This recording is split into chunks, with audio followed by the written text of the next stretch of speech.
Bienvenue à cette exploration. Aujourd'hui, on plonge dans les avancées récentes de l'intelligence artificielle. Oui, et leurs effets parfois surprenants. Exactement.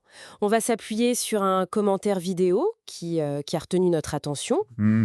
Il est question d'un investissement colossal, 500 milliards de dollars, pour accélérer tout ça. Ah oui, quand même. Donc notre objectif aujourd'hui, décrypter un peu ces nouvelles capacités de l'IA et puis examiner les préoccupations qui émergent. Surtout autour de la censure et de l'accès à l'info, c'est ça. D'après la source. C'est exactement ça. Alors, commençons peut-être par la démonstration décrite dans la vidéo. Assez saisissante, apparemment. Oui, Une série de très courts clips vidéo, on y voit des personnes, très réalistes, discuter de leur nouvelle capacité à parler.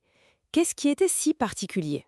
ce qui est fascinant, et c'est vraiment le cœur de la révélation faite dans cette analyse, c'est que Absolument tout dans ces clips était artificiel. toutes, C'est-à-dire? les images, les voix, les personnages eux-mêmes, jusqu'au moindre pixel, c'était 100% généré par une IA. Incroyable. Oui, et on entendait des phrases comme « Imaginez toutes les possibilités narratives » ou même cette question presque métaphysique, de quoi allons-nous parler maintenant que nous pouvons parler? Ah oui, ça montre bien le bond technologique.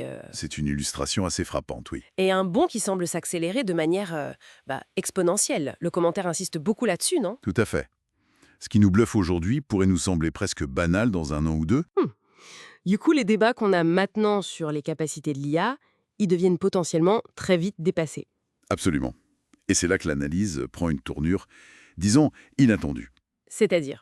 Plutôt que de pointer les risques classiques, l'IA qui devient incontrôlable, ce genre de choses. Oui, la peur habituelle. Voilà. L'observation principale, c'est une forme de censure intégrée. L'IA refuserait, d'après ce qui est rapporté, de générer certains contenus, Ah bon? Quel type de contenu? même des trucs symboliques, s'ils sont jugés potentiellement choquants ou offensants, pour une sensibilité ou une autre, quoi. D'accord. Et elle proposerait même des alternatives qui n'ont parfois rien à voir. Comme pour éviter la moindre vague, en gros. C'est une perspective assez différente des scénarios catastrophes qu'on entend souvent. Est-ce que le commentaire dit pourquoi? C'est voulu par les créateurs ou c'est l'IA elle-même qui... L'analyse ne tranche pas à 100%, mais elle suggère que cette prudence, c'est surtout pour ne froisser personne. Hmm, L'exemple donné, c'est une tentative de générer une interaction symbolique entre deux figures connues.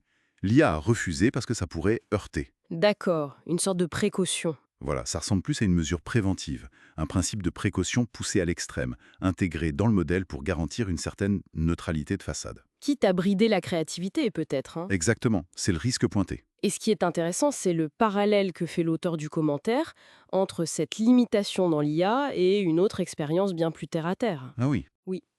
Il raconte son impossibilité d'accéder à un site de dictionnaire français, un site connu, après avoir refusé les cookies de suivi. d'accord. Le choix était simple, soit accepter le pistage, soit payer un abonnement. Ah oui, je vois. Et donc, si on met ces deux éléments ensemble, comme le suggère l'analyse, Oui, on voit se dessiner une tendance qui peut être préoccupante. D'un côté, une IA qui s'auto-censure pour plaire au maximum de monde. mhm. De l'autre, un accès à de l'info de base comme un dictionnaire qui se ferme derrière des paywalls, des conditions liées à la vie privée. Ce sont deux choses différentes, mais le résultat pointé est un peu le même, non? Une restriction. Exactement. Une potentielle restriction de l'accès libre et ouvert, que ce soit à l'information ou à l'expression.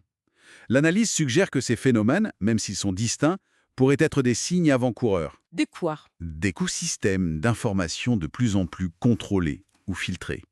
C'est la crainte exprimée. Alors, si on résume un peu, qu'est-ce qu'on retient de tout ça? D'une part, les capacités de génération de l'IA sont stupéfiantes, elles progressent à une vitesse folle. Oui, ça, c'est indéniable, les démos le prouvent. Mais d'autre part, les préoccupations immédiates soulevées ici, elles sont peut-être pas celles qu'on attendait forcément. C'est moins Skynet, quoi. Voilà, c'est moins la super intelligence hostile que une tendance à l'aseptisation des contenus IA. Et puis ces nouvelles barrières à l'accès à l'info. Qu'elle soit financière ou liée au respect de la vie privée, oui. Exactement. Et ça nous amène à une question finale, je crois, inspirée par la conclusion du commentaire. Oui. Avec des investissements pareils, des centaines de milliards, et cette vitesse d'innovation complètement dingue, Hmm. quelles autres transformations imprévues dans notre rapport à l'information, au débat public, l'IA pourrait-elle nous réserver surprise? Et ça, dans un futur très, très proche. C'est une bonne question. Une interrogation qui reste ouverte et qui mérite sans doute toute notre attention.